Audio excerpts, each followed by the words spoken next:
আগমন জামিয়াতুত তারবিয়া এবং বাবরি মসজিদের কার্যক্রমকে ইনশাআল্লাহ আরো বহুদূর পর্যন্ত অগ্রসর করে দিবে। সারা পৃথিবী থেকে ধর্মপ্রাণ মুসলমান তাকিয়ে আছে আজ কলাতিয়ার এই বাবরি মসজিদ কমপ্লেক্সের দিকে, এই জামিয়াতুত তারবিয়ার দিকে, যে আজ এখানে কায়েদে মিল্লাতে ইসলামিয়ার আগমন ঘটছে। তার পদধূলিতে আগামী দিনে বাংলাদেশের ইসলামের প্রাণ কেন্দ্র রচিত হবে ইনশাআল্লাহ এখানে। আল্লাহ পাক রব্বুল আলামিন আমাদের স্বপ্নকে বাস্তবায়ন করার তৌফিক দান করুন। আমাদের কায়েদ, আমাদের রাহবার আল্লামা জুনায়েদ বাবু নগরীকে সামনে রেখে গোটা বাংলাদেশের আলেম সমাজ আজ যেভাবে ঐক্যবদ্ধ, আল্লাহ পাক এই ঐক্যকে আরো বেশি শীর্ষধারা প্রাচীরের মতো মজবুত করে দেন। যে কোনো বাতিলের মোকাবেলায় আমরা যেন পাহাড়ের মতো অটল থাকতে পারি। আমরা যদি হকের সামনে নিয়ে এভাবে অটল থাকতে পারি, এবারের মতো প্রতিবার বাতিল পিছু হটতে বাধ্য হবে ইনশাআল্লাহ। আল্লাহ পাক রব্বুল আলামিন হযরতের হায়াতের মধ্যে, ইলমের মধ্যে, আমলের মধ্যে এবং ইস্তেকামত এবং শুজাআতের মধ্যে আল্লাহ পাক বরকত দান করুন। আমি হযরতের কাছে মুআদ্দাবানা দরখাস্ত পেশ করতেছি, আজকের এই মহাসম্মেলনের আগত হাজারো জনতার সম্মুখে হযরতের মূল্যবান বয়ান এবং নসিহত তিনি পেশ করবেন। নারায়ে তাকবীর, নারায়ে তাকবীর, আল্লাহু আকবার। শুভেচ্ছা স্বাগত জামিয়াতুত তারবিয়ার পক্ষ থেকে, আল্লাহু শুভেচ্ছা, আল্লাহু আকবার। আলহামদুলিল্লাহি রাব্বিল আলামিন والصلاة والسلام على إمام المتقين سيد الأولين والآخرين شفيع المذنبين سيدنا محمد بن عبد الله بن عبد المطلب الهاشمي المدني صلى الله عليه وسلم الذي أوتي جوامع الكلم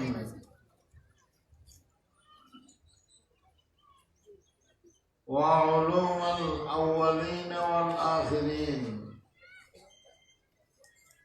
وعلى آله الطيبين وأصحابه الطاهرين ومن دعا بدعوتهم إلى يوم الدين.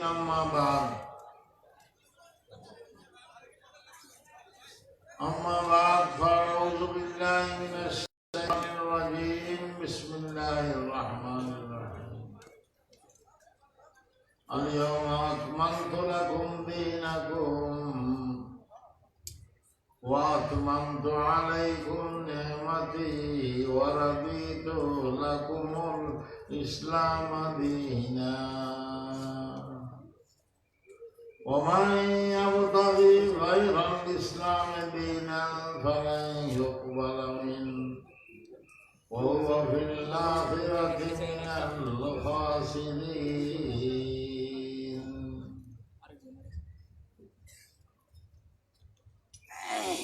জামিয়াতুত তারবিয়া বাবরি মসজিদ কমপ্লেক্সের উদ্যোগে আয়োজিত এই বিশাল হাজারো মুসলমানদের পবিত্র ইজতেমায়ের মহতরম সভাপতি সাহেব,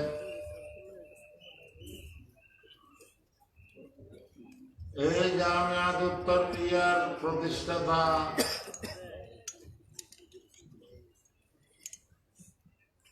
কারণের অহংকার শাইখুল হাদিস বিন শাইখুল হাদিস হযরত মাওলানা মামুনুল হক সাহেব, ওয়ারাসাতুল আম্বিয়া হযরতে উলামায়ে কেরাম,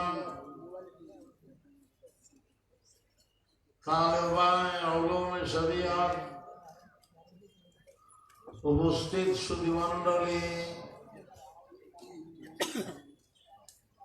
পর্দার আড়ালে সম্মানিত মা ও বোনেরা, পুলিশ প্রশাসন, গোয়েন্দা সংস্থা এবং আমার প্রিয় সাংবাদিক ভাইরা সহ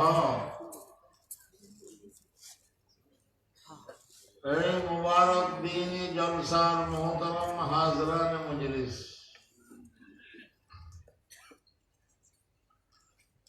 সময় কম,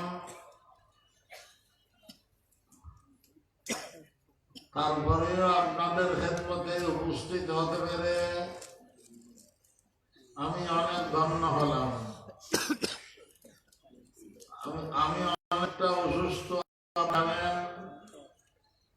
কিন্তু আপনাদের এই দ্বীনি জজবা, এই নুরানি মজমা দেখিয়া আমি আবার অনেকটা সুস্থ হয়ে গেছি। আনন্দে মনটা ভরে গেছে।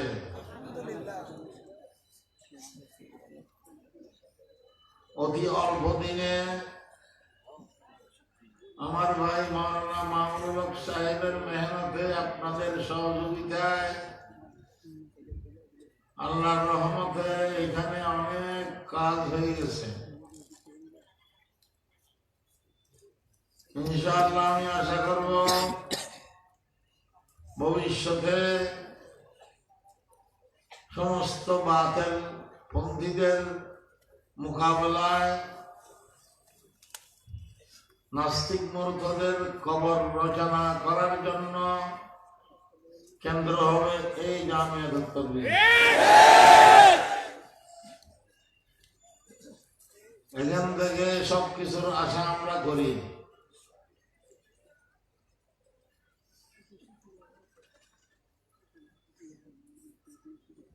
আমরা মুসলমান, আমরা জাতি হিসেবে কি মুসলমান।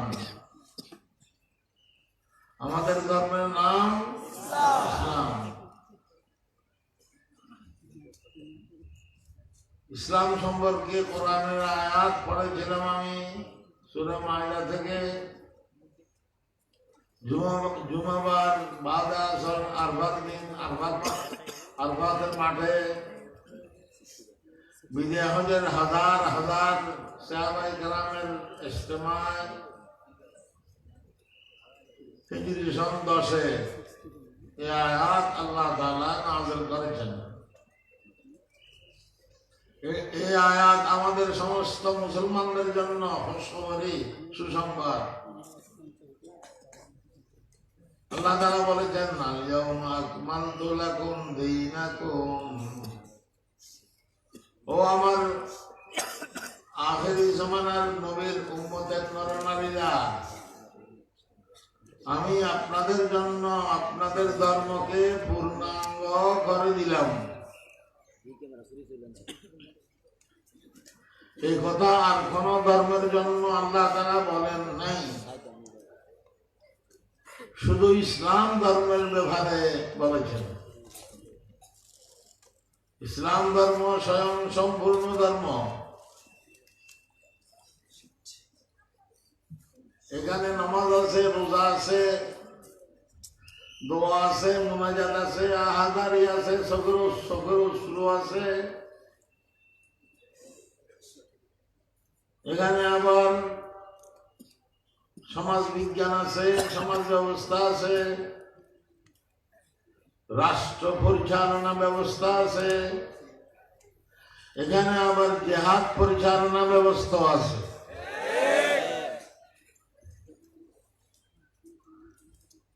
শিক্ষা ব্যবস্থা আছে, শিক্ষানীতিও আছে। সব কিছু করতে হয়, সেটা করার নামে নবীর সুন্নত।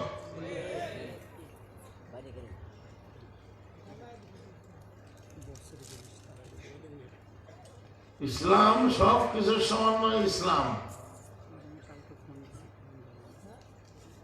অনেক মুসলমানরা এসব কথা বুঝে না। মাদ্রাসার, মসজিদ আর খানকার ভিতরে ইসলাম, এর বাহিরে ইসলাম নেই। जुदा होने से आसत से तू रह जाती है चंगेजी, जुदा होने से आसत से तू रह जाती है चंगेजी। রাজনীতি এর ময়দানেও ইসলাম আছে, জিহাদের ময়দানে ইসলাম আছে। যে রাজনীতির সাথে ইসলামের সম্পর্ক থাকবে না, দ্বীনের সম্পর্ক থাকবে না, সেটা রাজনীতি হবে না, সেটা হবে সন্ত্রাসনীতি। जुदा होने सियासत से तुरा जाती है चंगेजी। ও মুসলমানরা, স্বয়ং সম্পূর্ণ একটা নিজামে হায়াত জীবন ব্যবস্থার নাম ইসলাম। স্বয়ং সম্পূর্ণ একটা ধর্মের নাম ইসলাম। আল্লাহ রাসূল সবকিছু করেছেন, সাহাবায়ে কেরাম সবকিছু করেছেন।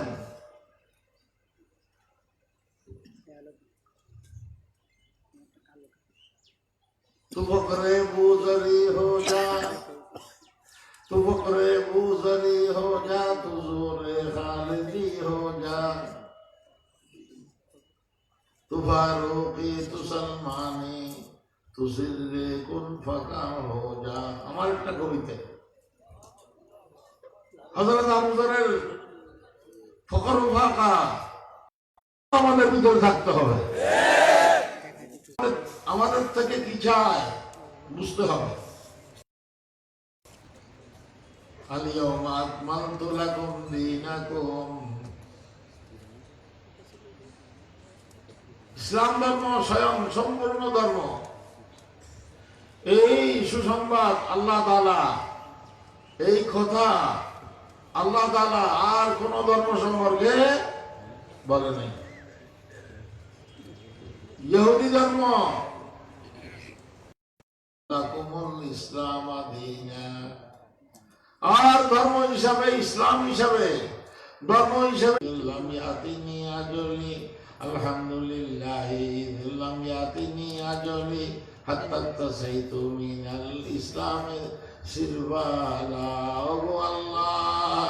আমি তোমার দুনিয়ার কিছু ক্ষতি হলেও আখিরাতের অফুরন্ত জীবনের লাভ। বুখারী শরীফের হাদিস قال رسول الله صلى الله عليه وسلم قال الله আল্লাহ তাআলা বলেছেন, আমি যখন আমার হাতটায় পানি, মা বাবা ফেরেশান, আত্মীয় স্বজন ফেরেশান, কিন্তু বঙ্গু ছেলের মা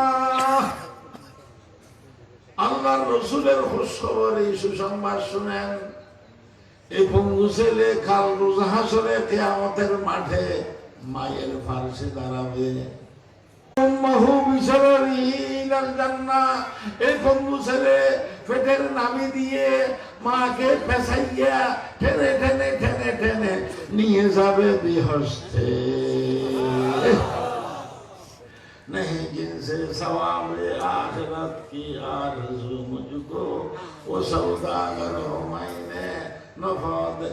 আমার এই সমস্ত ফ্যাসিলিটি, এই সমস্ত সুযোগ সুবিধা আখিরাতে পঙ্গু ছেলের কারণে বৃহস্পতিবাসী হওয়া, অন্ধত্বের কারণে বৃহস্পতিবাসী হওয়া, এই সমস্ত সুযোগ সুবিধা, এই সমস্ত ফ্যাসিলিটি আখিরাতে কেবল আছে মুসলমানদের জন্য, আমাদের জন্য। কেবল আছে কাদের জন্য? মুসলমানদের জন্য।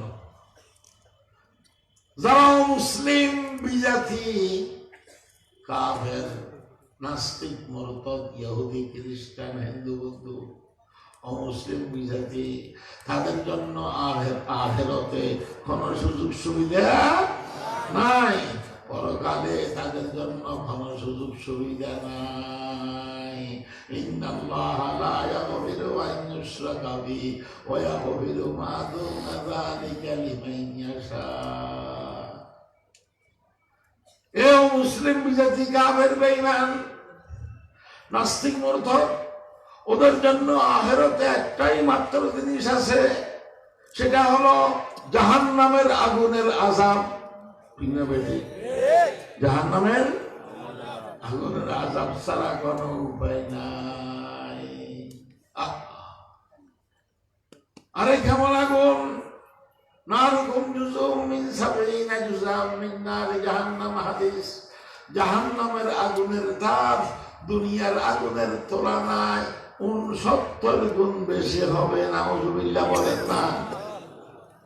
আবার শুধু আগুনের আযাব নয়, আগুনের আযাব নয়, আরো নানা প্রকারের আযাব সেখানে আছে। ওয়াজিদনাহুম আযাবান ফাওকাল আযাব। সব কথা তো কোরআন শরীফ থেকে বলতেছি, বুখারী শরীফ থেকে বলতেছি। আরে জাহান্নামে কাফের বেঈমান মুরতাদ নাস্তিক মুরতাদরা জ্বলতে জ্বলতে জ্বলতে জ্বলতে জাহান্নামের আগুনে প্রচন্ড পিপাসা লাগবে। কি লাগবে? পিপাসা লাগবে।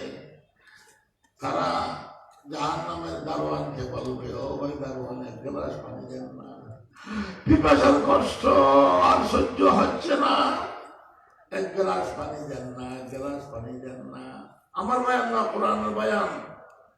পানি দেবে, পানি পান করার জন্য দেবে, এমন বিষাক্ত গরম পানি দেবে। ওয়াসুকুমান হামিমান ফাকাত্তা'আমাহুম, ওয়াসুকুমান হামিমান ফাকাত্তা'আমাহুম।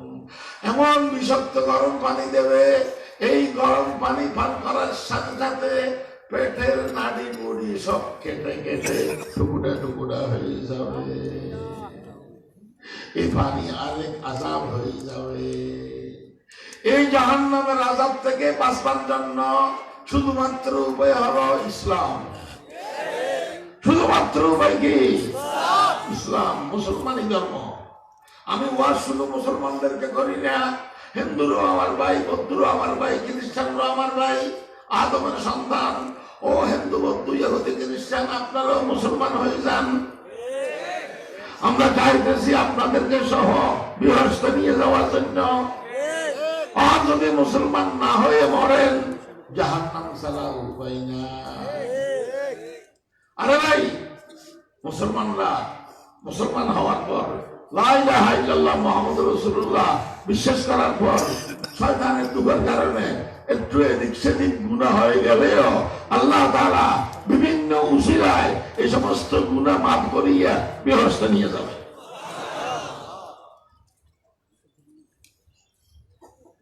আমার এই কথাটা মনে রাখবেন। কবার উসিলায় মাফ হবে? আরে মুসলমানের গায়ের জ্বর হলেও গুনাহ মাফ হয়। মুসলমানের হাতে যদি খাটার আঘাত হয়, গুনাহ মাফ হয়। বিভিন্ন বাহানা উসিলায় গুনাহ মাফ করিয়া কোথায় নিয়ে যাবে? কিন্তু মুসলিম বিজাতিদের জন্য জাহান্নাম ছাড়া কোন উপায় নাই। ইসলাম কেমন ধর্ম? মুসলমানি ধর্ম কেমন ধর্ম? আদমিয়ত দাদাই বা জন্ম সালমা করদাই আয়োদা করবা সওয়াব হিসাব এসা করদাই। আল্লাহ তাআলা মুসলমানদেরকে ছাড়া কোন মুসলিম বিজাতিকে আল্লাহ তাআলা দেখতে পারে না। ওয়া কানা বিল মুমিনিনা রাহিমা, ওয়া কানা বিল মুমিনিনা রাহিমা। শুধু দেখতে পারে মুসলমানদেরকে। দুঃখজনক ভাবে বলতে হয় যে ইসলাম নাজাতের উসিলা, যে ইসলাম জাহান্নাম থেকে বাঁচবার উসিলা, যে ইসলাম বেহেশতে যাওয়ার একটা উসিলা, রাস্তা, পথ, যে ইসলাম বাস্তব ধর্ম, সেই ইসলামকে উৎখাত করার জন্য, সেই ইসলামকে নির্মূল করার জন্য, সেই লা ইলাহা ইল্লাল্লাহকে উৎখাত করার জন্য, নির্মূল করার জন্য কিছু কুচক্রী মহল, কিছু ইহুদি খ্রিস্টানরা, কিছু নাস্তিক মুরতাদরা, কিছু কাদিয়ানীরা, কিছু অ্যাকশনরা উঠে পড়ে লেগেছে।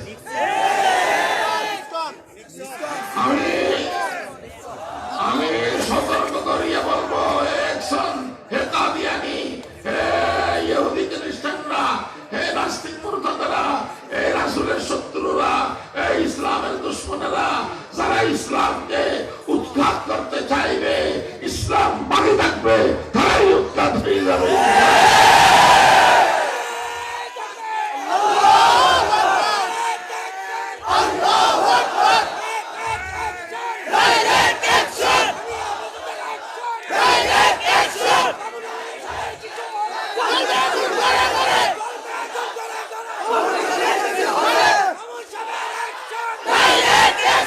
মামুন সাহেব কিছু দুই কালে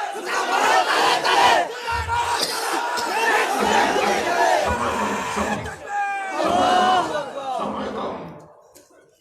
ইসলামের শত্রু অনেক।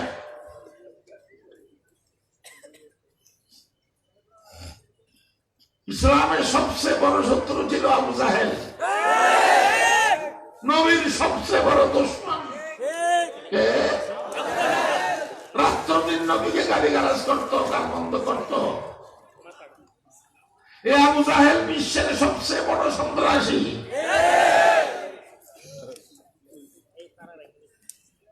আবু জাহেল নবীকে বেশি কষ্ট দিয়েছে।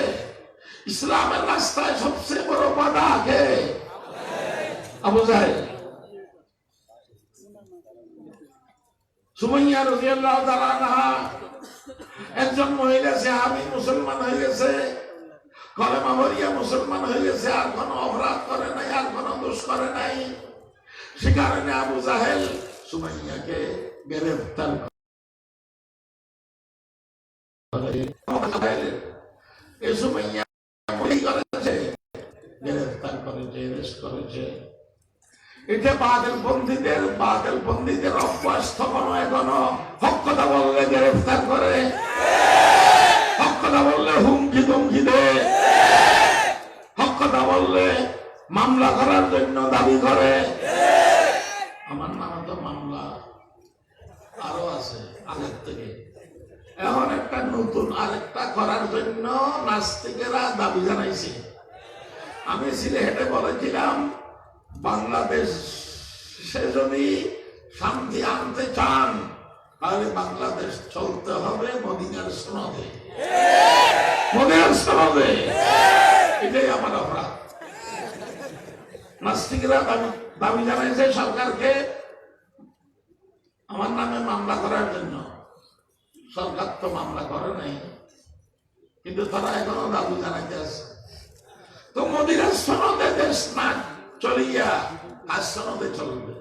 আমরা বলবো মদিনার সনদে চলবে, নাস্তিকরা বলবে জাহান্নামের সনদে চলবে। কোনটা ভালো হবে?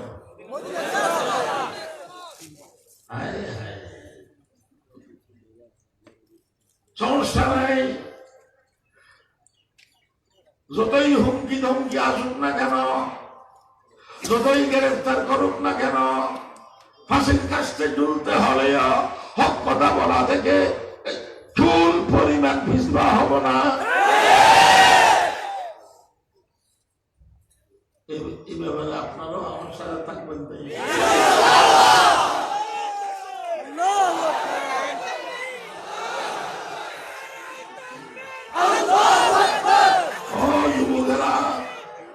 যুবকেরা, আপনারা আমাদের আশার আলো, কাজ করতে হবে আপনাদের।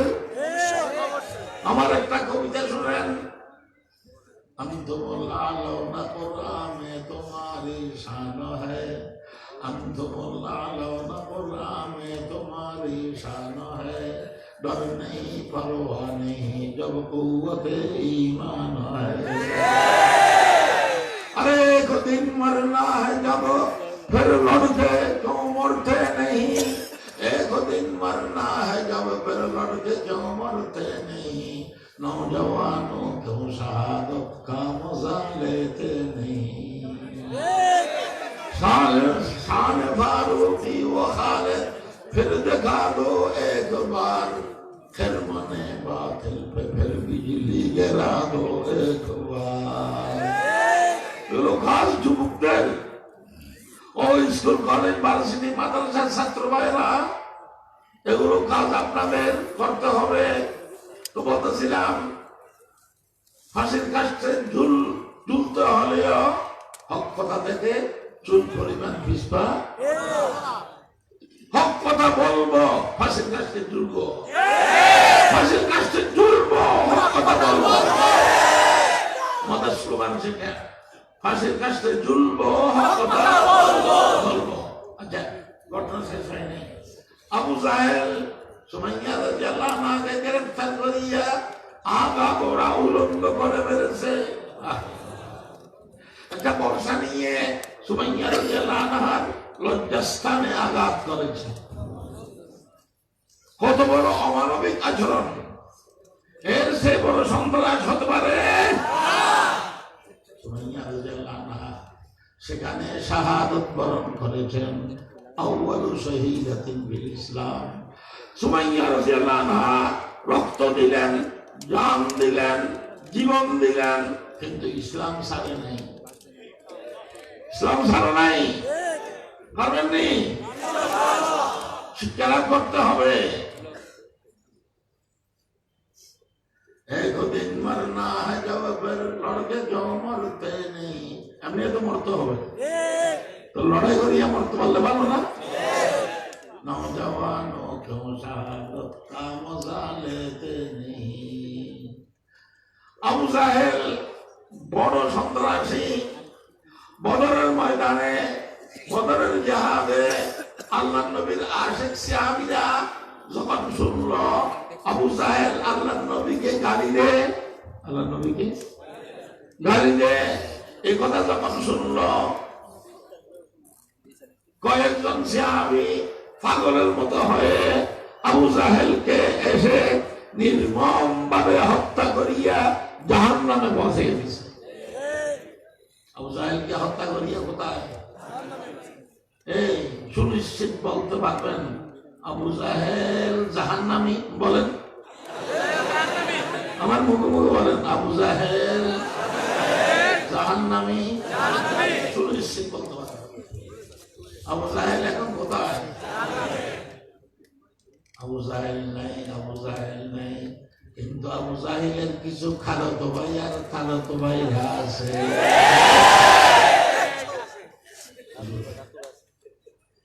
হাজার হাজার মানুষ একজন দেখান তো আবু জাহেলের খালাতো ভাইকে নিয়ে।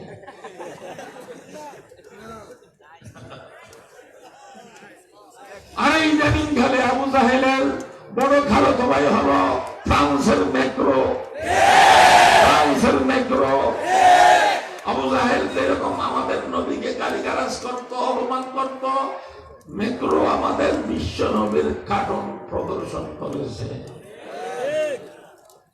ব্যঙ্গ করেছে, নবীকে অপমান করেছে। ঠিক না বেটি? কেমন দুষ্টু ম্যাক্রো! বিশ্ব নবীকে অপমান করেছে, কার্টুন করেছে, ব্যঙ্গ করেছে। আমরা কি আর থাকতে পারবো? আমরা কাসিম সাহেব রহমতুল্লাহ আলাইহি ছিলেন তখন, মাওলানা মামুনুল হক সাহেব সহ আরো সচেতন ঢাকার আলেম ওলামাদেরকে নিয়ে আমিও ছিলাম। কিছুদিন আগে হেফাজতে ইসলামের ব্যানারে ফ্রান্স দূতাবাস ঘেরাও কর্মসূচি পালন করেছিলাম। ছিলেন না আপনারা? একদিনের তৈরিতে 4-5 লক্ষ মানুষ হয়ে গেছে। সবার সেখানে মুস্তফা।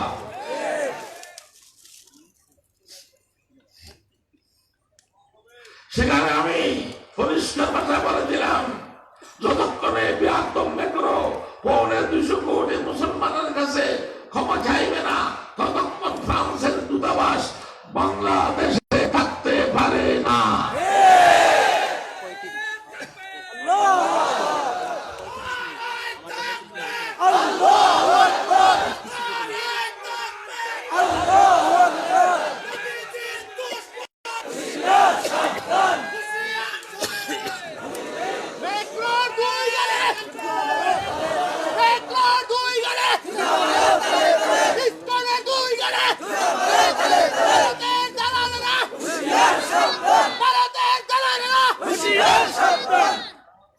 আবু জাহেলের খালাতো ভাই তো বললাম, আরো আছে।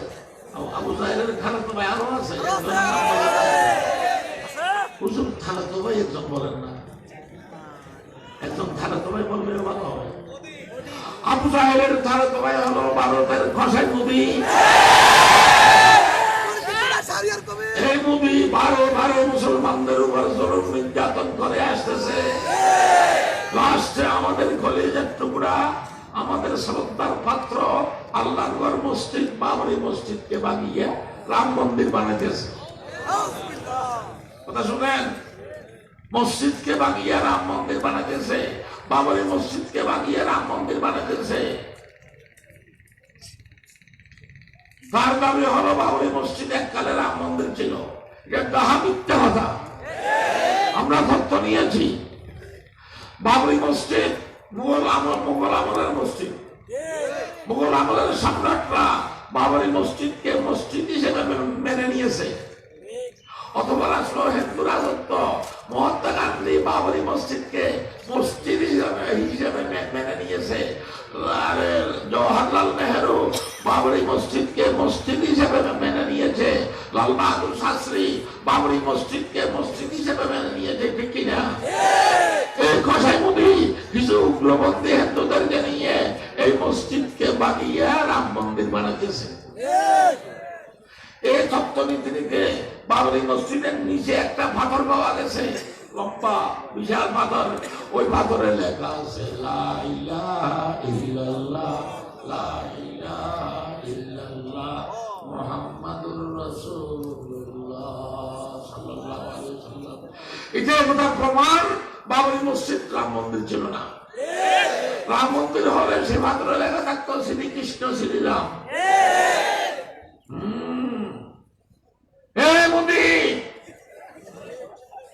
বাবরি মসজিদ একটা ভাঙছেন, আমাদের যুবকেরা বিশ্বের জমিনে, সারা দুনিয়ার জমিনে হাজার হাজার বাবরি মসজিদ বানাবে।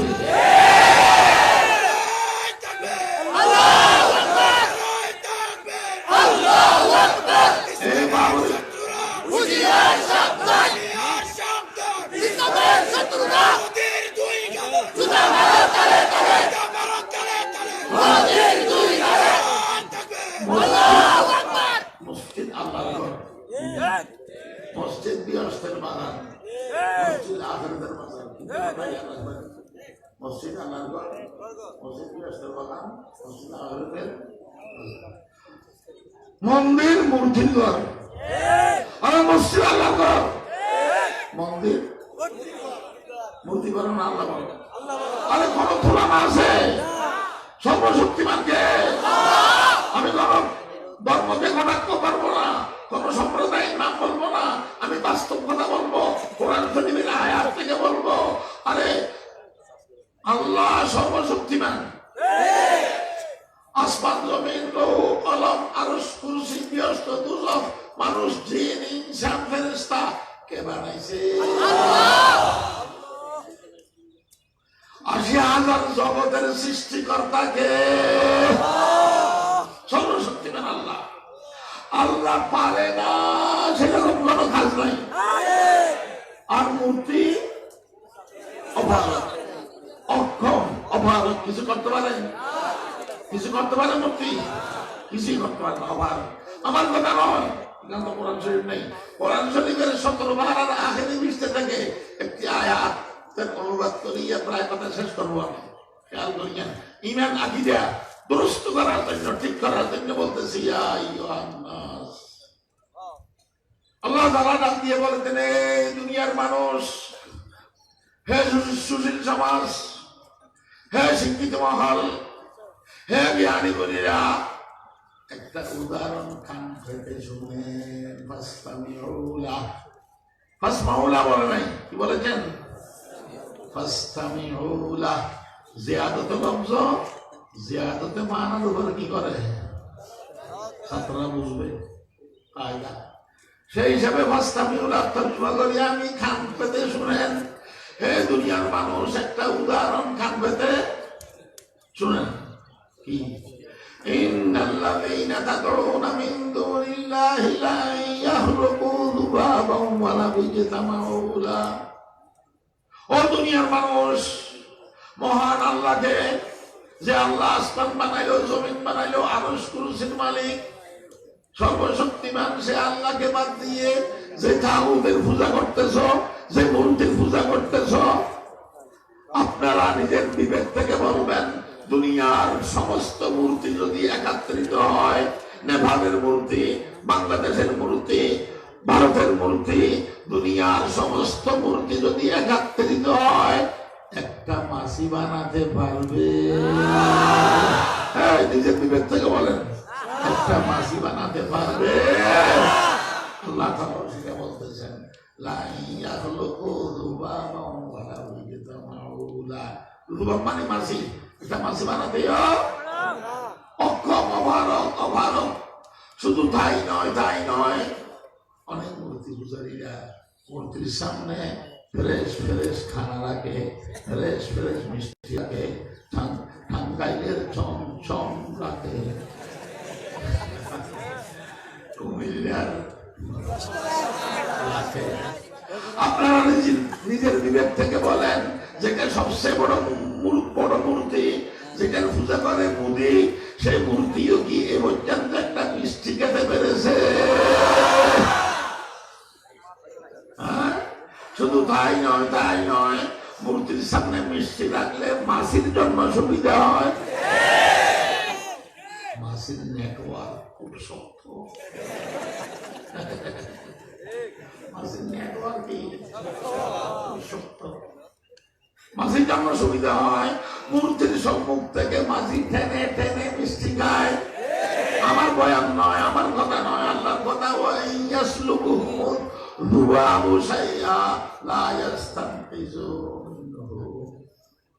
মাসি যখন মূর্তির সম্মুখ থেকে টেনে মিষ্টি খায়, এ পর্যন্ত কোন মূর্তি একটা মাসি ছাড়াতে পেরেছে? মাসির মুখ থেকে মিষ্টি কেড়ে নিতে পেরেছে? যেমন রূপ তেমন ফেরেশতা। আল্লাহ তাআলার উদ্দেশ্য কি? খুব বয়ান তৌহিদের বয়ান। আল্লাহ তাআলার উদ্দেশ্য হলো, ও দুনিয়ার সুশীল সমাজ, শিক্ষিত মহল, জ্ঞানী গুণীরা, যে আল্লাহ সবকিছু বানাইলো, আসমান বানাইলো, জমিন বানাইলো, আরশ কুরসি বানাইছে, বানাইছে, সে আল্লাহকে বাদ দিয়ে ওই মূর্তির পূজা কেন করতেছেন? যে মূর্তি মাসিও বানাতে পারে না, মাসিকে জানাতেও। আল্লাহর কথাটা কি যুক্তির বাইরে না ভিতরে? আল্লাহর কথা কি সত্য হয় না? অসত্য হয় না? সত্য হয়। এই মুদি আল্লাহর ঘর বানিয়ে সেই মূর্তির ঘর বানাইতেছে। আল্লাহর ঘরে ফেরেশতা থাকে, মন্দিরে শয়তান। অমুদি শরণ লাগিয়ে গেছে।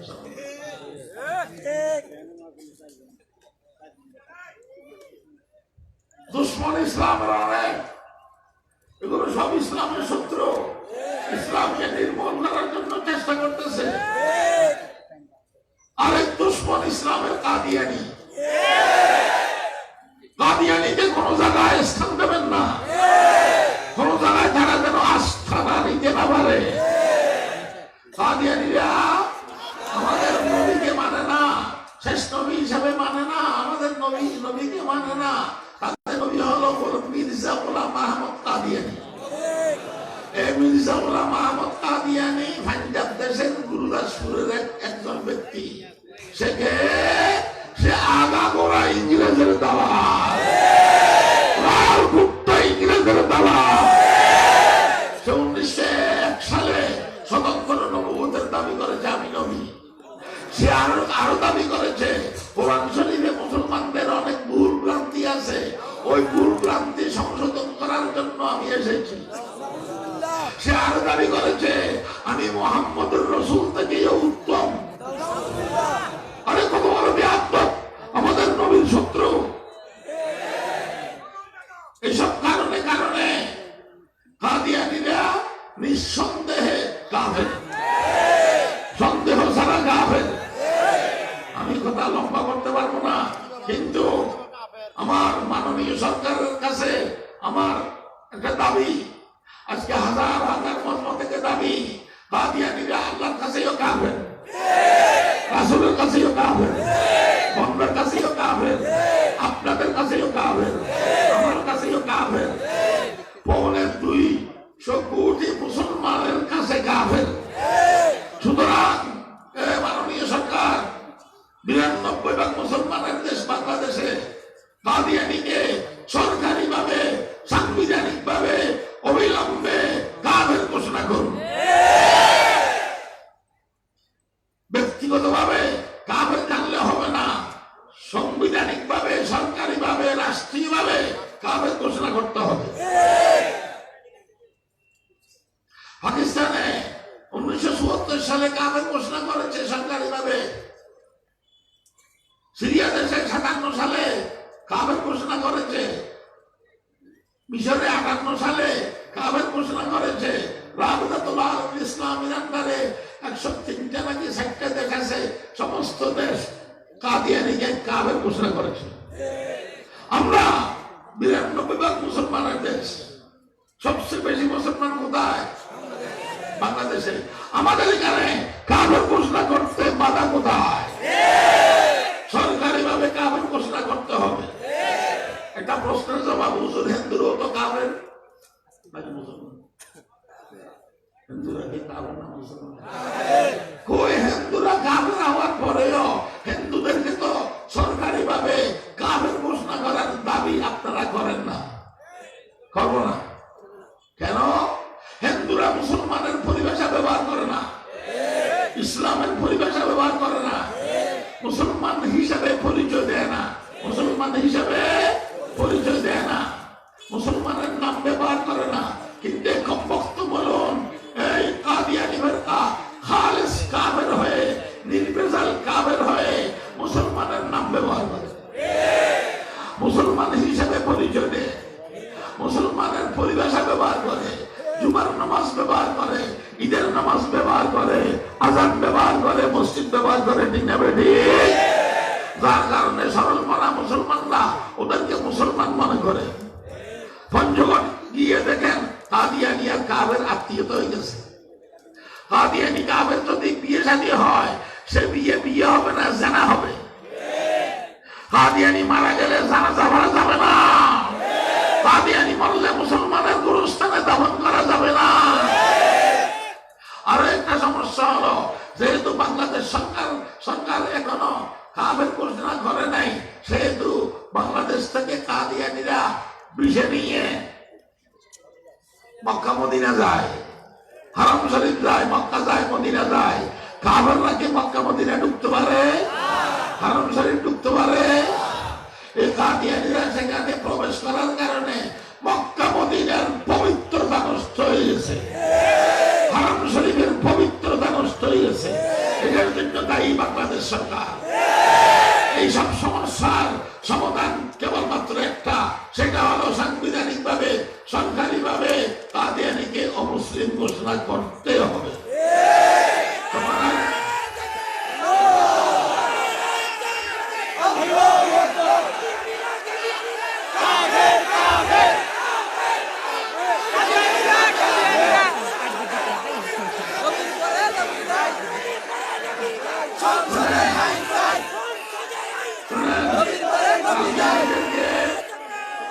কাদিয়ানীদেরকে সরকারি ভাবে কাফের ঘোষণা করার জন্য আমার উস্তাদ করাচি পাকিস্তানের বিশ্ববিখ্যাত মুহাদ্দিস আল্লামা ইউসুফ বানুনী রহমতুল্লাহ আলাইহি এবং মুফতি মাহমুদুল হাসান রহমতুল্লাহ আলাইহি রক্ত দিয়েছেন। 10,000 আমাদের সৈন্য, আমাদের নেতাকর্মী শাহাদত বরণ করেছে। রক্ত ছাড়া কাঁদতে হবে না, রক্ত ছাড়া কি? सुन लो सपना 70 के शहीदों का बयान, सुन लो सपना 70 के शहीदों का बयान, वरना हो ने जिगर तू नक्श है सब ना तमाम। सपना 70 शहीदेर डाक যারা শোনা যায়, সপনা 70 মাটি থেকে আওয়াজ শোনা যায়। সপনা 70 শহীদরা ডেকে ডেকে বলতেছে, আরে কলিজার তাজা রক্ত বাসাতে না মারলে কোনো কাজ হবে না। সপনা 70 के शहीदों का बयान, वरना हो ने जिगर तू नक्श है सब ना तमाम। পাকিস্তানে 10,000 শহীদ।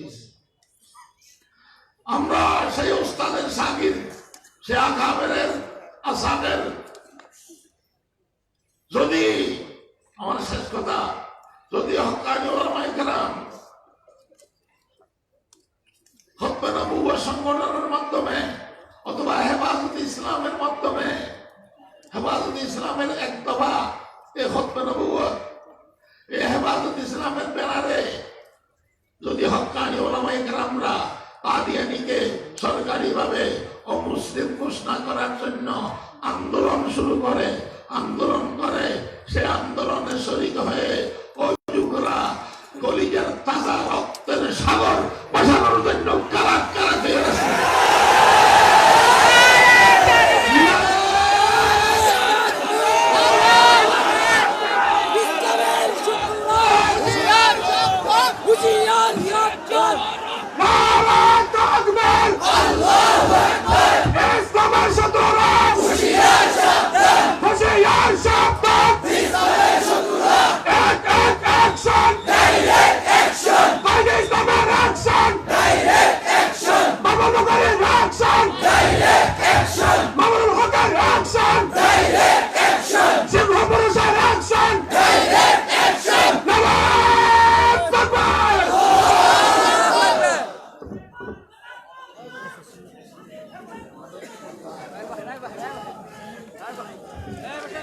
আচ্ছা,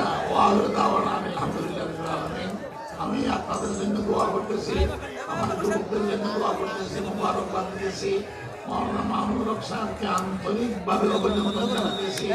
আমাদের অনেক আশা ভরসা আছে মাওলানা মামুনুল হক সাহেবের প্রতি, ওনার জন্য দোয়া করতেছি। আপনারাও দোয়া করবেন, ইনশাআল্লাহ কাজ হবে। তৈরি থাকেন।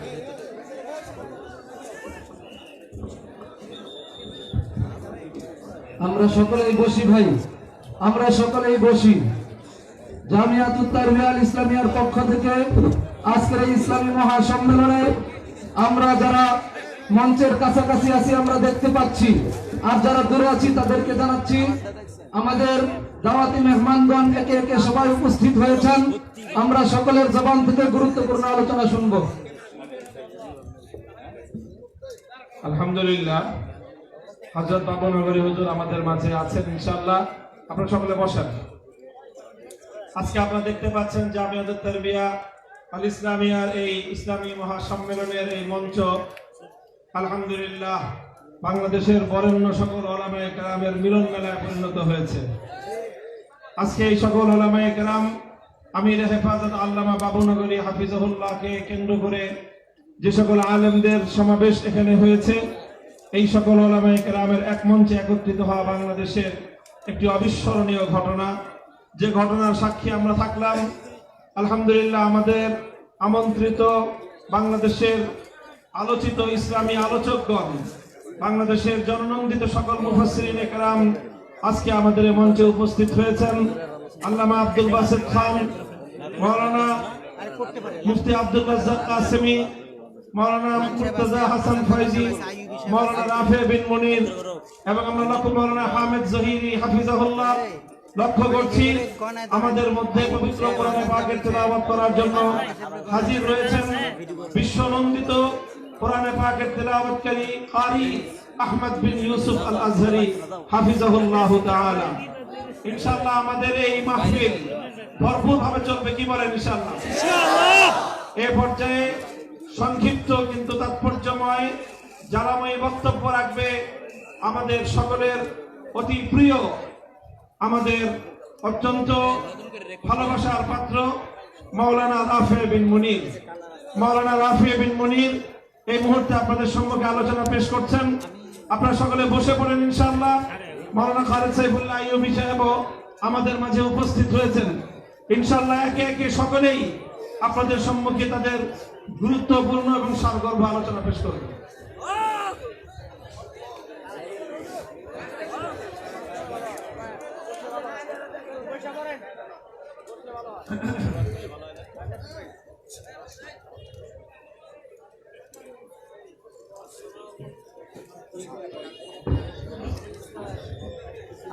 আসসালামু আলাইকুম ওয়া রাহমাতুল্লাহি ওয়া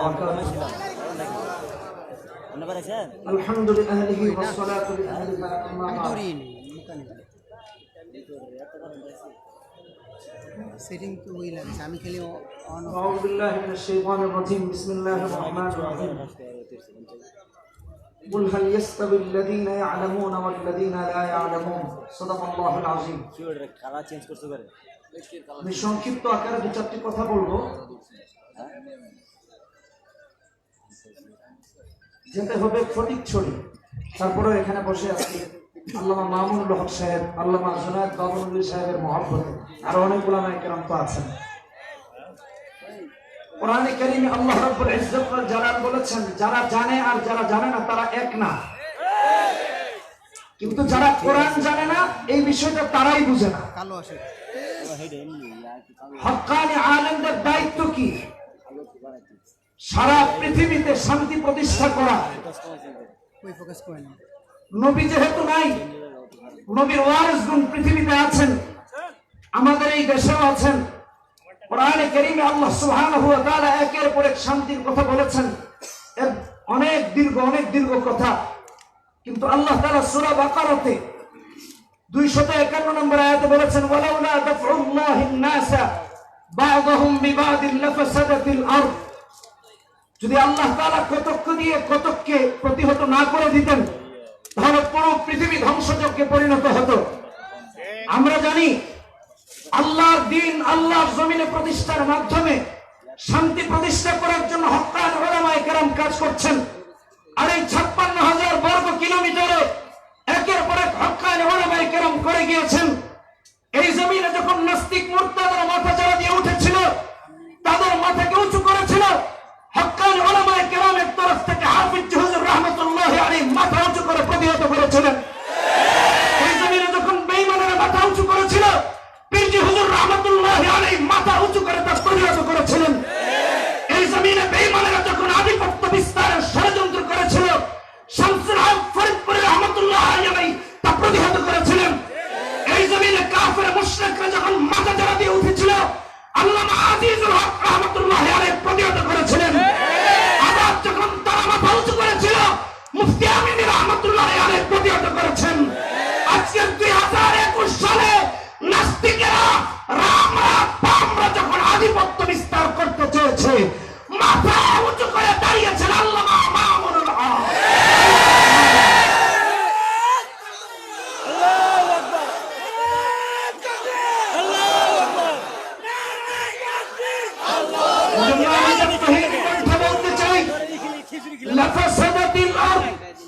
পৃথিবীকে ধ্বংসযজ্ঞ থেকে বাঁচানোর দায়িত্ব উলামায়ে কেরামদের আর সেই দায়িত্ব এখন আল্লামা বাবুনগরী হাফিজাহুল্লাহ আল্লামা মামুনুল হক হাফিজাহুল্লাহ আমি আজকের এই প্রোগ্রাম থেকে বলছি আল্লামা মামুনুল হক সাহেবকে বলতে চাই আপনার কথাই আমাদের কথা আপনার কথাই ৯০% মুসলমানের কথা আমরা কারো রক্তচক্ষু ভয় করি না করব না আপনি এগিয়ে চলবেন আপনার সাথে ডান দিক থেকে বাম দিক থেকে সামনের দিক থেকে প্রয়োজনে নিজের জীবন দিতে রাজি আছি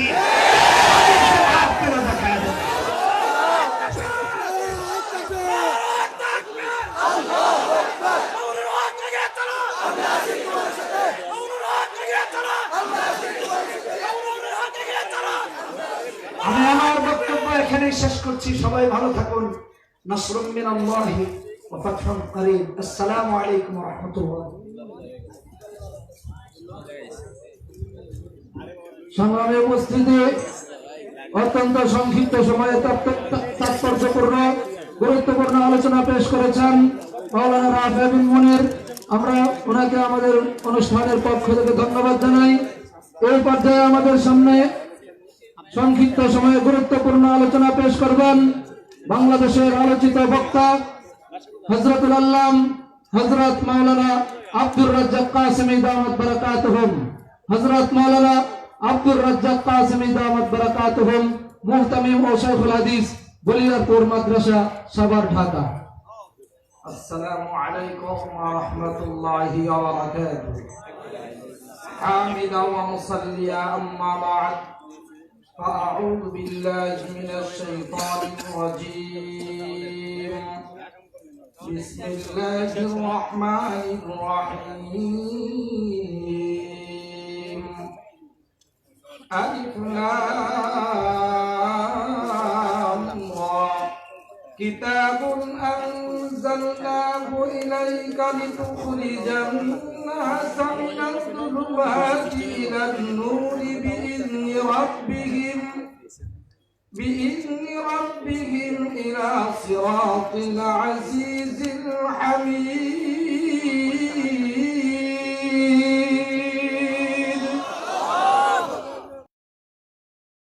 النبي صلى الله عليه وسلم إنما بعثت معلما. صدق الله مولانا العظيم وصدق رسوله النبي الكريم ونحن على ذلك من الشاهدين والشاكرين.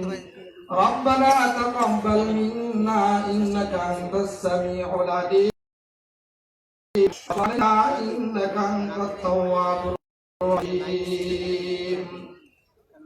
জামিয়াতুত তারবিয়া ও বাবরি মসজিদ কমপ্লেক্সের উদ্যোগে আয়োজিত আজকের এই মহা সম্মেলনের প্রধান অতিথি এবং প্রতিষ্ঠাতা বন্ধুবর হযরতুল আল্লাম, কোটি কোটি মানুষের যুবকদের উলামায়ে কেরামের রাহবার বন্ধুবর হযরতুল আল্লাম শাইখুল হাদিস ইবনে শাইখুল হাদিস আল্লামা মামুনুল হক সাহেব সহ সব শ্রেণীর উলামায়ে কেরাম এবং তৌহিদি জনতা, আল্লাহ রাব্বুল আলামিন উলামায়ে কেরামকে জিম্মাদারি দিয়েছেন। উলামায়ে কেরামের সাথে উম্মতের তিন ধরনের তিন দিক দিয়ে সম্পর্ক। বলেন না কয় দিক দিয়ে কয় ধরনের সম্পর্ক? এক নম্বর, উলামায়ে কেরাম হলেন এরা পিতৃতুল্য, আর উম্মত হলো এরা সন্তান তুল্য। পিতা সন্তানকে শাসন করেন, কখনো নরম কখনো গরম, কখনো শাসন কখনো ত্রাসন। যদি সন্তান বৈধ সন্তান হয় তাহলে বাপের কোন শাসনে সে মাথা উঁচু করে কখনো বেয়াদবি করতে পারে না। কি বলেন ঠিক না ভাইয়ের আমার? এক নম্বর, উলামায়ে কেরাম হলেন উস্তাদ, উম্মত হলো শিক্ষার্থী। উস্তাদ শিক্ষার্থীদের ভালো মনে করে তাদের উন্নত জীবন গঠন করবার জন্য চেষ্টা চালান। তাদের যদি এই শিক্ষার্থীরা ভালো হতে চায়, উন্নত ভবিষ্যৎ গড়তে চায়, সত্যিকার মানুষ যদি হতে চায়, তাহলে কখনো উস্তাদের কথায় সে নারাজ হয়ে উস্তাদের সাথে বেয়াদবি করতে পারে না। কি বলেন ঠিক না ভাইয়ের আমার? নম্বর 3, উলামায়ে কেরাম হলেন আধ্যাত্মিক রাহবার এবং এরা রুহানি ডাক্তার।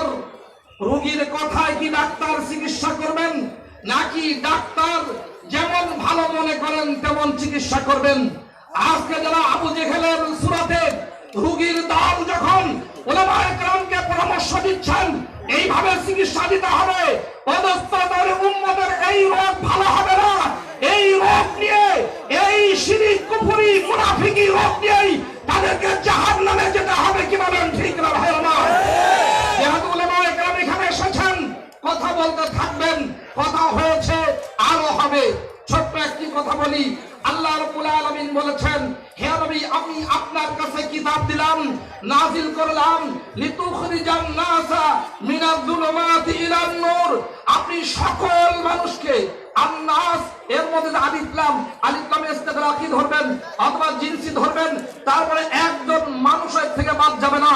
হে নবী আপনি কুরআনে কারীমের মাধ্যমে সব শ্রেণীর মানুষদেরকে আপনি সব ধরনের গুনাহ পাপের অন্ধকার থেকে আলোক উজ্জ্বল ঈমানের পথে আনবেন। এর দ্বারা প্রমাণ হয় সত্যি যদি আমরা মানুষ হতে চাই, আলোকিত মানুষ গড়তে চাই, আলোকিত মানুষের সংখ্যা বাড়াতে চাই, কুরআনে কারীমের ইলম ছাড়া কখনো আলোকিত মানুষ গড়া সম্ভব নয়। কি বলেন ঠিক না আমার?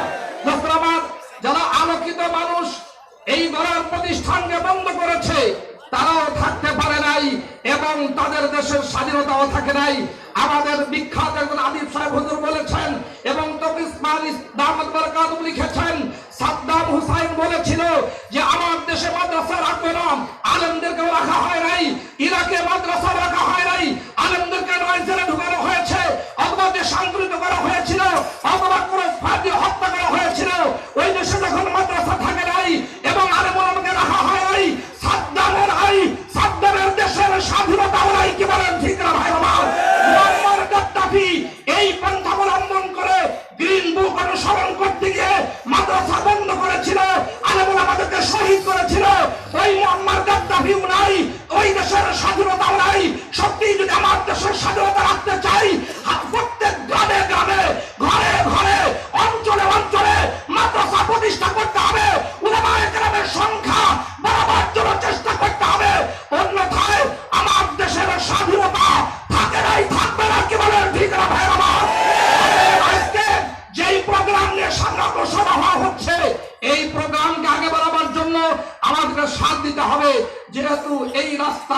এই কোরআনের রাস্তা, এই ইসলামের রাস্তা এবং এই দাওয়াতি কাফেলা সবগুলোই মূলত কার রাস্তা বলেন?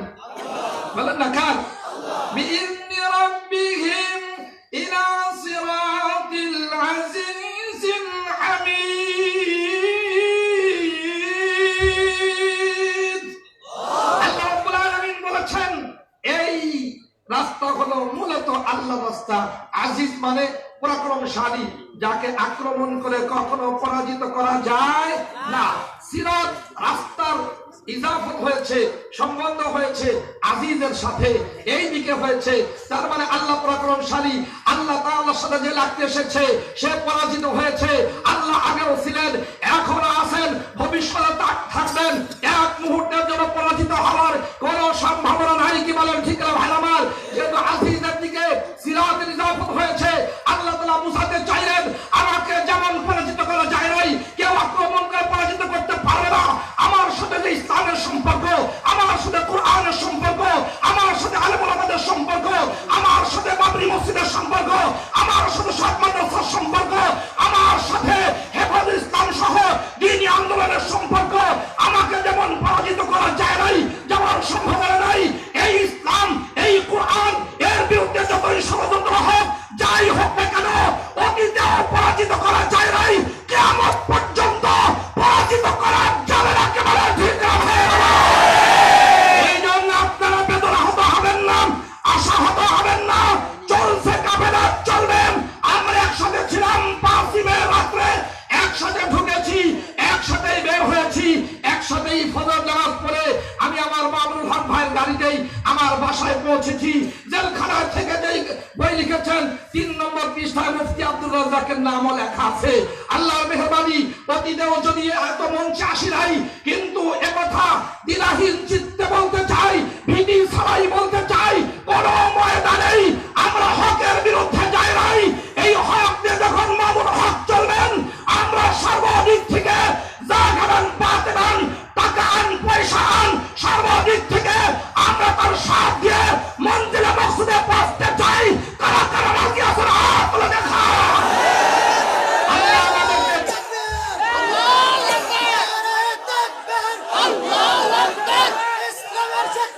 সমাজের আয় বন্ধুগণ, এরপরে আল্লাহ তাআলার সিফাত একটা হামিদ, তারপরে প্রশংসিত মাহমুদ। তার মানে হলো এই দিন প্রশংসিত, এই ইসলাম প্রশংসিত। সারা পৃথিবীর সবাই যদি বদনাম করে, যারা বদনাম করতে যাবে ওরা আস্থা করে নিক্ষিপ্ত হবে।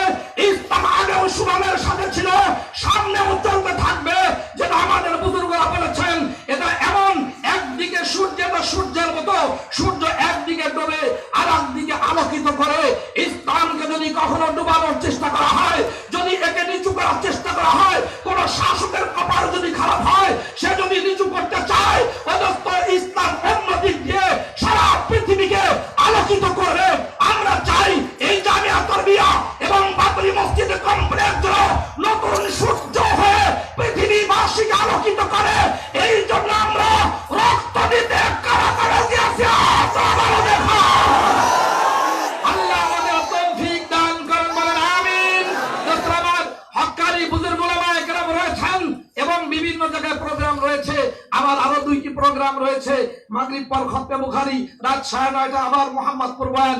এই জন্য আমি সংক্ষিপ্ত আকারে কথা বলেই আমি আমার বন্ধুদেরকে এখানে স্বাগত জানিয়ে এবং আমার দোস্তের সাথ দিয়ে এবং হকের সাথে ছিলাম, আছি, থাকবো, এই ওয়াদা ব্যক্ত করে আমি আমার সংক্ষিপ্ত বয়ান শেষ করছি। ওয়া আখিরু দাওয়ানা আলহামদুলিল্লাহি রাব্বিল আলামিন। আসসালামু আলাইকুম ওয়া রাহমাতুল্লাহি ওয়া বারাকাতুহু। আপনারা কি অধৈর্য হয়ে যাচ্ছেন না তো? আলহামদুলিল্লাহ, আমাদের আয়োজন এবং আমাদের ইসলামী সম্মেলনের কার্যক্রম অব্যাহতভাবে চলবে। আপনারা দেখতে পাচ্ছেন যে আমাদের আজকের এই মঞ্চ, আলহামদুলিল্লাহ, যেটাকে বলা হয় বাংলায় যে তারায় তারায় আলোকিত এক মঞ্চ, আলহামদুলিল্লাহ। তো ইনশাআল্লাহ সালাতুল আসরের পরেই আমাদের সামনে আমরা কারি আহমদ বিন ইউসুফকে আপনাদের সামনে উপস্থাপন করব। আপনারা বসেন। সালাতুল আসরের বিরতি যখন ঘোষণা করা হবে, ইনশাআল্লাহ আমরা সালাতুল আসরের প্রস্তুতি নিব এবং নামাজ আদায় করব। এর পূর্বে আমাদের হাতে আজানের আগে আর 5 মিনিট সময় আছে। আমরা এই 5 মিনিট সময় আপনাদের সম্মুখে আরেকজন গুরুত্বপূর্ণ মেহমানকে উপস্থিত করতে যাচ্ছি। যেহেতু সকলেই এখানে এসেছেন, আবার অন্য জায়গায় অনেকেরই প্রয়োজন রয়েছে এবং ব্যস্ততা রয়েছে, এবং আমাদের এখানে আলহামদুলিল্লাহ আজকে যতজন উলামায়ে কেরাম উপস্থিত হয়েছেন তাদের এক একজন বা দুজন একটি মাহফিলের জন্য যথেষ্ট। এরকম 10 থেকে 15 জন আলহামদুলিল্লাহ বাংলাদেশের খ্যাতিমান উলামায়ে কেরাম আজকে এই মঞ্চে সমবেত হয়েছেন। সকলের আমরা শুকরিয়া আদায় করি। এ পর্যায়ে আমাদের বন্ধুবর বাংলাদেশের অত্যন্ত জ্ঞানলব্ধ আলোচনাকারী একজন ব্যক্তিত্ব শেখুল হাদিস হযরত মাওলানা হামিদ জহিরি হাফিজাহুল্লাহ আমাদের সম্মুখে আজকের এই ইসলামী সম্মেলনের উপস্থিতিকে লক্ষ্য করে তিনি তার সংক্ষিপ্ত সারগর্ভ আলোচনা পেশ করছেন। আসসালামু আলাইকুম ওয়া রাহমাতুল্লাহি ওয়া বারাকাতুহু। আলহামদুলিল্লাহি কাফা ওয়া সালামুন আলা ইবাদিহিল্লাযীনা ইসতাফা, আম্মা বা'দ। ফাআউযু বিল্লাহি মিনাশ শাইতানির রাজীম। বিসমিল্লাহির রাহমানির রাহিম। ইন্না নাহনু নাযালনা যিকরা ওয়া ইন্না লাহু লাহাফিযুন। ওয়া ক্বালা রাসূলুল্লাহি সাল্লাল্লাহু আলাইহি ওয়াসাল্লাম يحمل هذا العلم من كل خلف عدوله ينفون عنه تحريف الغالين وانتحال المبطلين وتأويل الجاهلين. رواه الإمام البيهقي في المدخل. وقال رسول الله صلى الله عليه وسلم لا تزال طائفة من أمتي منصورين على الحق لا يضرهم من خالفهم حتى تقوم الساعة. رواه الإمام مسلم في صحيحه. صدق الله مولانا العظيم وصدق رسوله النبي الكريم ونحن على ذلك من الشاهدين والشاكرين والحمد لله رب العالمين. حضرات علماء کرام ও আমার সাথী ও বন্ধুগণ, আল্লাহ রব্বুল আলামিন এই কোরআন নাযিল করেছেন। কিয়ামত পর্যন্ত এই কোরআনকে সংরক্ষণের দায়িত্ব আল্লাহ রব্বুল আলামিন নিয়েছেন। দারুল উলুম দেওবন্দের অর্ধ শতাব্দী কাল মুহতামিম ছিলেন হাকিমুল ইসলাম হযরত মাওলানা কারি তৈয়ব সাহেব रहमतुल्लाहि अलैहि। তিনি লিখেন, लोग समझते हैं कि कुरान एक है मगर मैं कहता हूँ कि कुरान दो है। মানুষ মনে করে কোরআন একটি, আমি বলি কোরআন দুইটি। এর অর্থ কি? এর অর্থ হলো যে কোরআনের বিসমিল্লাহর বা থেকে শুরু করে সূরা নাসের সিন পর্যন্ত আমরা যে তেলাওয়াত করি, এর আয়াত সংখ্যা যতই হোক না কেন 6666 বা কম বেশি, এই যে কোরআন আমরা তেলাওয়াত করি এটাকে ওয়াহিয়ে মাতলু বলা হয়, যা নামাজে তেলাওয়াত করি। এটি একটি কোরআন। আরো একটি কোরআন আছে, আরো একটি কোরআন আছে। নবীজি সাল্লাল্লাহু আলাইহি ওয়াসাল্লাম ইরশাদ করেন, আলা ইন্নী উতিতুল কুরআন ওয়া মিসলাহু মাআহু। কোরআন যেমন আল্লাহ আমাকে দিয়েছেন, এমন আরো একটি বস্তু আমাকে দিয়েছেন। সেই বস্তুটি কি? সেই বস্তুটি হলো রাসূলুল্লাহ সাল্লাল্লাহু আলাইহি ওয়াসাল্লামের 23 বছরের জিন্দেগি। নবুয়ত লাভ করার পর থেকে মৃত্যু পর্যন্ত নবীজির এই 23 বছরের জীবন, এই জীবনে নবীজি যত কথা বলেছেন, যত কাজ করেছেন, যত মৌন সমর্থন দিয়েছেন, এই 23 বছরের পুরা জিন্দেগি এটা আরেকটা কোরআন, ওটা আরেকটা কোরআন। এই কারণে আম্মা জান হযরতে আয়েশা রাদিয়াল্লাহু তাআলা আনহাকে প্রশ্ন করা হয়েছিল, কাইফা কানা খুলুকু রাসূলিল্লাহি সাল্লাল্লাহু আলাইহি ওয়াসাল্লাম, নবীজির চরিত্র কেমন ছিল আম্মা জান? আম্মা জান বলেন, কানা খুলুকুহু আল কুরআন। কোরআনে তোমরা থিওরিক্যাল যা কিছু পাচ্ছ, এর প্র্যাকটিক্যাল রূপ হচ্ছে নবীর জীবন। তো এটা আরেকটা কোরআন। মুহতারাম ভাইও, এই কারণে এখানে উলামা তোলাবারা আছেন। নূরুল আনওয়ারের মধ্যে আমরা পড়েছি, নূরুল আনওয়ারে পড়েছি, আল কুরআনু ইসমুন লিন নাজমি ওয়াল মানা জামিআন। কোরআনের এই পাঠ, কোরআনের রিডিং, কোরআনের এই বাক্য সম্ভার, কোরআনের এই আয়াত সমূহ, এটা যেমন কোরআন, কোরআনের সঠিক অর্থ এবং সঠিক ব্যাখ্যা এটা আরেকটা কোরআন। আল্লাহ রাব্বুল আলামিন এই কোরআন সংরক্ষণের দায়িত্ব নিয়েছেন। কিয়ামত পর্যন্ত এটাকে হেফাজত করবেন। এর অর্থ হলো এক কোরআনকে হেফাজত করবেন তা নয়, দুই কোরআনকে হেফাজত করবেন। যেই কোরআন আমরা তেলাওয়াত করি এটাকেও যেমন আল্লাহ পাক হেফাজতের দায়িত্ব নিয়েছেন। প্রত্যেকটা শব্দ, অক্ষর এবং নুকতা আজ পর্যন্ত অপরিবর্তিত আছে, কিয়ামত পর্যন্ত থাকবে। ঠিক তদ্রুপ তদ্রূপ এই কোরআনের সঠিক অর্থ, সঠিক তাফসীর এবং ব্যাখ্যা এটাও কিয়ামত পর্যন্ত থাকবে। মুহতারাম ভাইও, এই দুনিয়ার জগৎটা দারুল আসবাব, এখানে আল্লাহ পাক উপকরণ ব্যবহার করেন। এই কোরআন সংরক্ষণ করার জন্য আল্লাহ পাকের কোনো উপকরণের প্রয়োজন ছিল না, কিন্তু দুনিয়া যেহেতু দারুল আসবাব, এই কারণে আল্লাহ পাক আসবাবকে ইখতিয়ার করেছেন, আসবাবকে ব্যবহার করেছেন। এই কোরআন, যেই কোরআনের 6666 বা কম বেশি আয়াত, এগুলোকে আল্লাহ পাক সংরক্ষণ করার জন্য একটা পবিত্র জামাতকে নির্বাচন করেছেন। আমার প্রিয় ভাইয়েরা শুনে রাখেন, নবীগণকে আল্লাহ পাক নির্বাচন করেছেন, নবীদের শানে আল্লাহ পাক ব্যবহার করেছেন। আল্লাহু ইয়াসতাফি মিনাল মালাইকাতি রুসুলান ওয়া মিনান নাস ওয়া ইন্নাহুম ইনদানা লামিনাল মুস্তাফাইনাল আখিয়ার। নবীদেরকে আমি নির্বাচন করেছি। এই ইস্তিফা শব্দটি আল্লাহ পাক কোরআনে কারীমে শুধু নবীদের শানে ব্যবহার করেছেন, আর একটি পবিত্র জামাতের শানে ব্যবহার করেছেন। সুম্মা আওরাসনাল কিতাবাল্লাযীনা ইসতাফাইনা মিন ইবাদিনা ইসতাফাইনা মিন ইবাদিনা।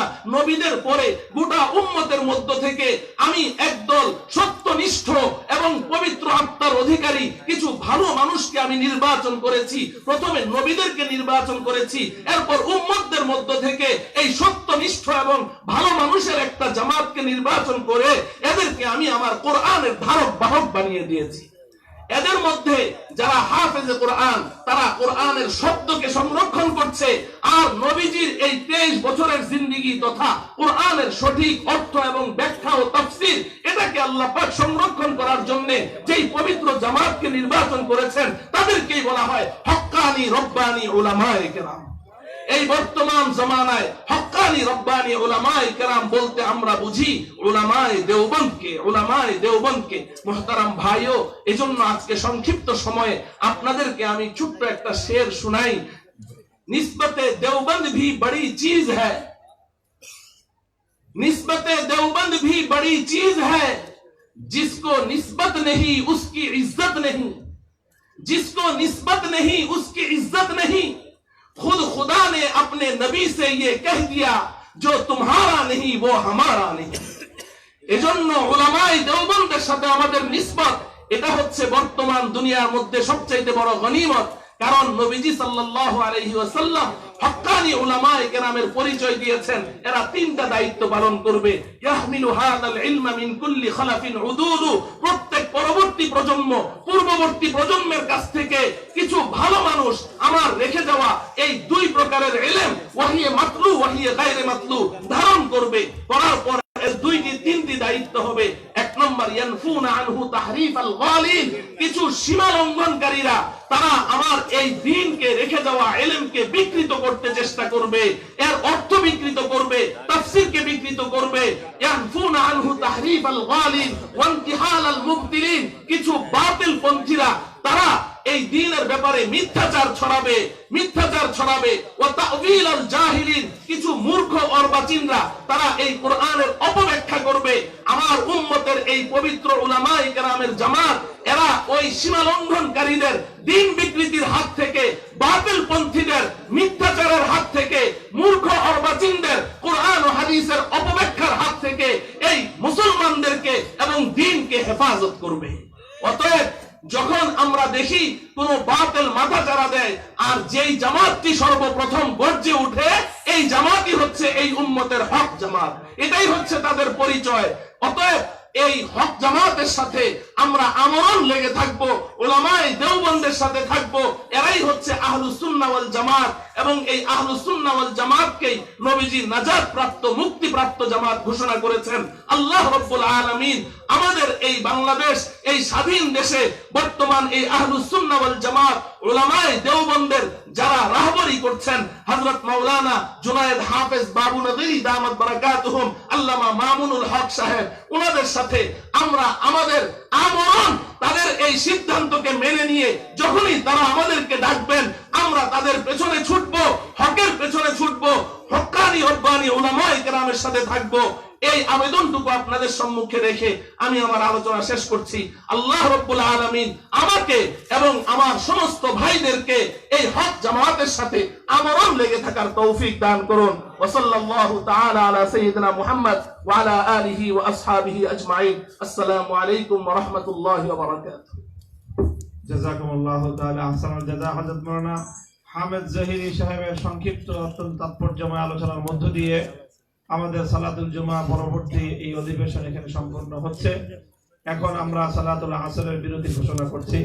আপনারা যারা প্যান্ডেলের মধ্যে আছেন জুমার নামাজের মতো সকলেই সারিবদ্ধ হয়ে যান, কাতারবদ্ধ হয়ে যান। এক্ষুনি সালাতুল আসরের আজান হবে। আজানের পর ইনশাআল্লাহ আমরা সময় বিলম্ব না করে আমরা আসরের জামাত শুরু করে দেব। যদি কারো উযুর প্রয়োজন হয় আমাদের এই প্যান্ডেলের সামনের দিকে অর্থাৎ পূর্ব দিকে সেখানে উযুর ব্যবস্থা